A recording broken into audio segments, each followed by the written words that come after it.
Damien veut nous faire visiter cette ville où il a choisi de vivre. Il nous conduit au cœur d'Osgore pour nous montrer ce qui a fait de cette petite cité une station balnéaire d'exception. Dans l'entre-deux-guerres, de splendides villas ont été édifiées au bord du lac et en front de mer. Cette petite ville balnéaire est devenue une très belle cité-jardin où les maisons se fondent dans les pins. Et c'est sur les pelouses du golfe d'Osgore que Damien retrouve Claude Laroche, chercheur au service de l'Inventaire général du patrimoine culturel de la région Nouvelle-Aquitaine.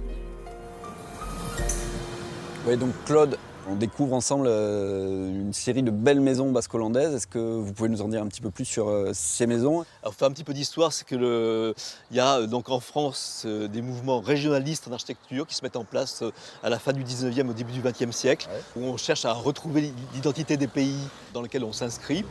Donc sur la côte basque, dès les années 1910 ou 1920, il y a une architecture néo-basque qui se met en place. Et ici à Osgore, on est dans la continuité de cela, on est vraiment, le Pays basque n'est pas loin. Et donc la formule qui va être mise en place dans ce régionalisme à Osgore, c'est non pas du néo-hollandais, mais un basque-hollandais qui va à la fois mêler des thèmes basques, les encorbellements, etc., ce soubassement très fort en pierre de la Rune que l'on voit ici, qui assoit vraiment très fortement la maison.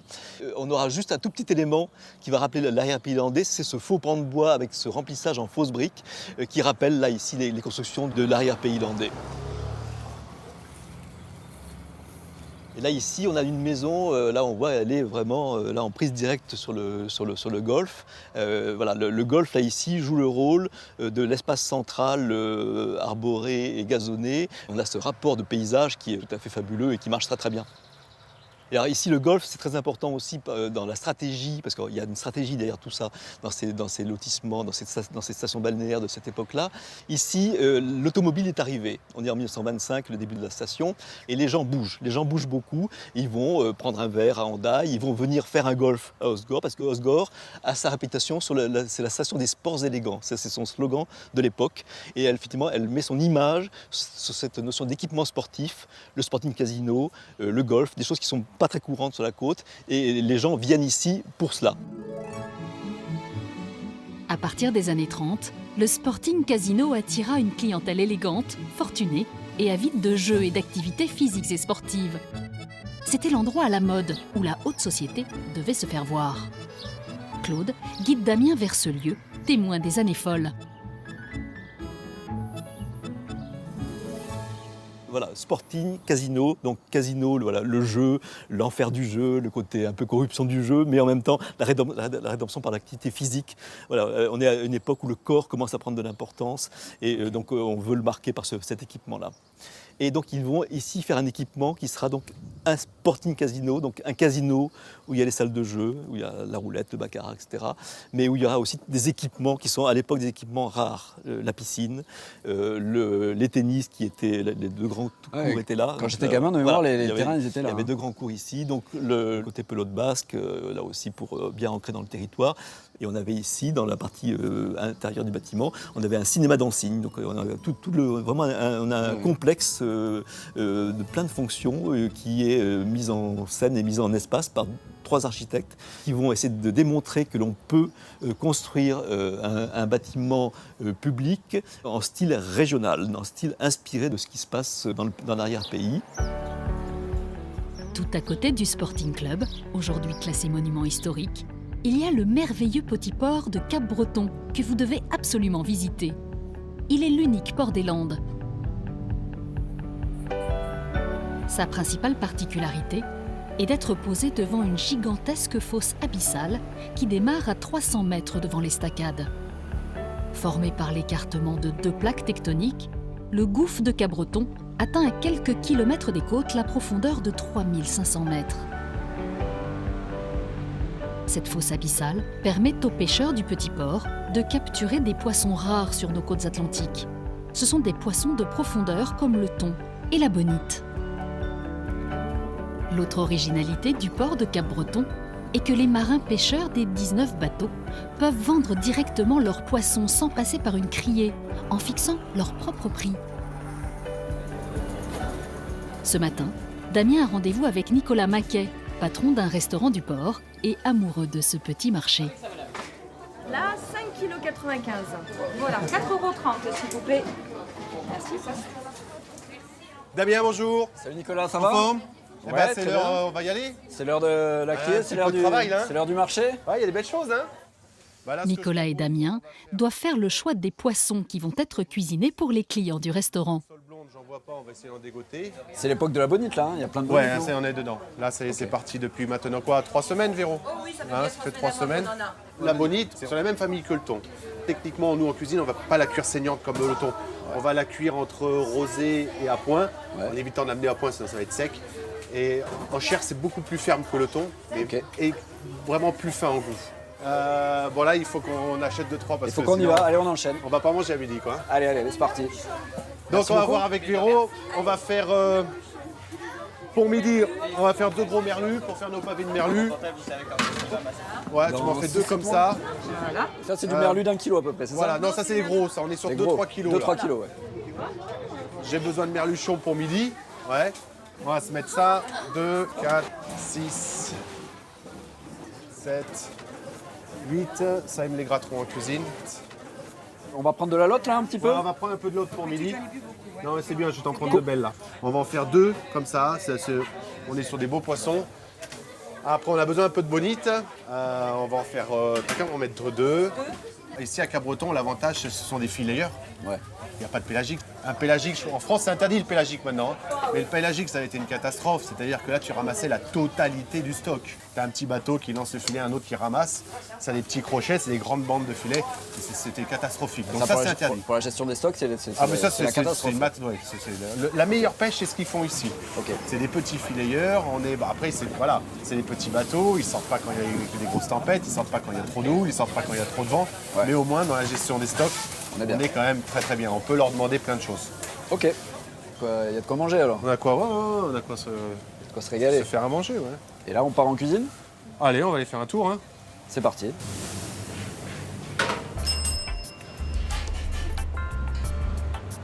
En cuisine, tout est bon pour préparer ces poissons sortis de l'eau quelques heures plus tôt. Ils sont cuits sur une plancha à feu très vif, accompagnés de petits champignons, d'herbes aromatiques et autres ingrédients, sous l'œil vigilant de Nicolas. C'est balèze des merluchons. Ça, c'est des bons merluchons, ça. C'est bien le porte-cabreton. Et voilà, mademoiselle, un merlu pour de l'espagnol. Hop là. Les merluchons, lottes, bonites sont servis dans la salle du petit restaurant de Nicolas qui virevolte d'une pièce à l'autre. Chaque jour, il réinvente ses recettes pour cuisiner les poissons du marché. Les clients viennent de loin pour s'installer à cette table réputée. On a une bonite avec un coup de piquillos, huile au basilic et polenta à l'estragon. Et après le coup de feu, il n'y a plus qu'à se mettre à table. Damien Gourmand veut goûter à tous ces plats. Et là, on a une lotte avec une huile au chorizo et une purée au basilic. Ça a l'air excellent. Cool, hein. Bon appétit. C'est parfait, Nicolas. Super. Excellent. C'est autour des années 60 que les tontons surfeurs mettent à la mode sur les plages voisines du Pays Basque le surf venu d'Hawaï et d'Australie. Mais très vite, c'est sur les plages des Landes, considérées comme les plus belles d'Europe, que la mode du surf se propage. Et c'est le gouffre voisin de Cap-Breton qui assure toute l'année une houle importante. Ces plages font partie aujourd'hui des plus beaux spots de surf d'Europe. Paul, comme son père avant lui, est l'un des meilleurs surfeurs de la région. Au volant de sa vieille 4L, il conduit Damien vers son atelier où il fabrique des planches de surf pour lui et ses amis. Tout en menant ses études, Paul fait le métier de shaper, nom donné à celui qui fabrique des planches de surf, des boards en anglais. C'est la toute première board que j'ai fait. Tac. Et Father and Son, c'est un rapport avec ton père, avec qui t'a appris à surfer, c'est Ouais, ça? quand j'avais 12-13 ans, j'ai fait celle-là avec mon père. Et donc d'où le nom Father and Son, parce que comme j'étais trop petit pour utiliser le rabot électrique, tu vois, c'était lui qui faisait, et puis on a continué à en faire. Et du coup, on a trouvé le nom comme ça, et puis j'ai créé le logo. Ok. Et voilà, et puis depuis, ça a évolué, et j'ai commencé à faire des planches en résine.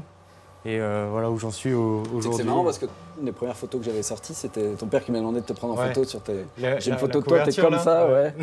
Grave, tu prends une je me vague rappelle. microscopique et cette photo, elle avait fait la couverture de l'office de tourisme d'Osgore, c'était assez marrant d'ailleurs. Ouais, c'était fun. T'étais pas bien grand, hein. Je sais pas quel âge Je t'avais, sais mais... pas, je crois que j'avais 5 7 ans. Ouais, Ouais, je sais pas. T'étais pas bien grand.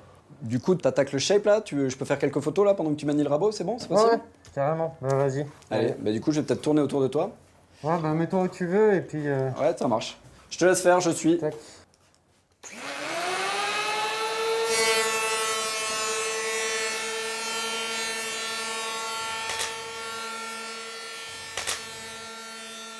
Un shapé en fait c'est le terme anglais donc fait un façonné et donc c'est des planches on façonner une planche de surf, shaper une planche de surf, La fabriquer de A à Z. la fabriquer de A à Z. Le shape d'une planche se fait à partir d'un pain de mousse que l'on dégrossit. Puis, la planche est recouverte de fibres de verre et de résine. Il faudra encore de longues journées de travail à Paul pour terminer cette planche qui saura résister aux puissantes vagues de l'Atlantique. Mais pour apprécier les charmes de la côte landaise, il faut se lever tôt. À 6 h du matin, Damien et Paul ont rendez-vous avec Nicolas, Olivier et d'autres surfeurs. Il faut marcher plus d'1 kilomètre à travers la forêt pour accéder à une superbe plage connue des seuls surfeurs. À la belle saison, avant d'aller travailler, ils viennent sur cette plage isolée pour profiter des plus belles vagues de la côte. Plus qu'une passion, le surf est un véritable mode de vie. On va juste se partager un petit moment avant d'attaquer la journée là. Et voilà, on va essayer de se choper quelques petites vagues, de se faire plaisir. On a vraiment une existence misérable. Obligé de surfer entre copains, des endroits où il n'y a personne. Non, dès qu'on peut surfer, en tout cas, on va surfer. C'est pour ça qu'on a choisi d'habiter ici. Hein. On habite tous à peut-être moins de 10 minutes de la plage. L'avantage des Landes, c'est qu'il y a tout le temps des vagues. Donc ça, c'est quand même aussi pour ça que la région elle est connue, c'est parce qu'il y a tout le temps des vagues à prendre. Il y a de quoi surfer, hein, regarde. Ouais. Attention. Ah, Vincent, hein, il va toujours trouver des vagues, Vincent. Je vais essayer de les rejoindre là. Ce qui est compliqué, c'est que la mer est descendue très vite. Ils sont un peu éparpillés, ils sont un peu partout. Il y en a qui prennent des gauches, d'autres des droites. Mais bon, on va essayer de voir ce qu'on peut faire. Allez, c'est parti.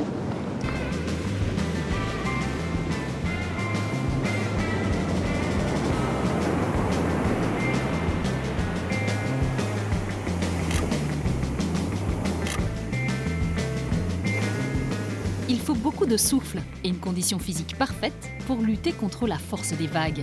Et puis Damien doit trouver la bonne distance avec les surfeurs pour faire une belle photo sans prendre une planche sur la tête. Dans ce groupe d'amis, Paul, notre shaper, est le plus jeune. Et c'est ici qu'il vient tester ses planches de surf. Tu me disais que tu connaissais tous les chemins là pour venir ici. Tu peux nous dire pourquoi tu viens surfer ici? Est-ce que tu recherches quand tu viens ici? Il y a la plage juste pour nous, il n'y a personne. On est tranquille et puis c'est un peu l'endroit entre guillemets réservé, un peu protégé encore de la foule, donc c'est bien de pouvoir se retrouver ici, quoi. Paul enchaîne de nombreuses compétitions en France et en Europe, et quand il rentre chez lui, il se précipite sur ces plages à la recherche de la vague. Et quand tu rentres à la maison, même s'il n'y a pas trop de vagues, qu'il fait froid et tout l'hiver, t'es content d'être là, tu vois, de te retrouver un peu seul, de te perdre dans les pins, là, d'aller faire un petit tour avec la 4L. Et... Ah, j'adore être ici.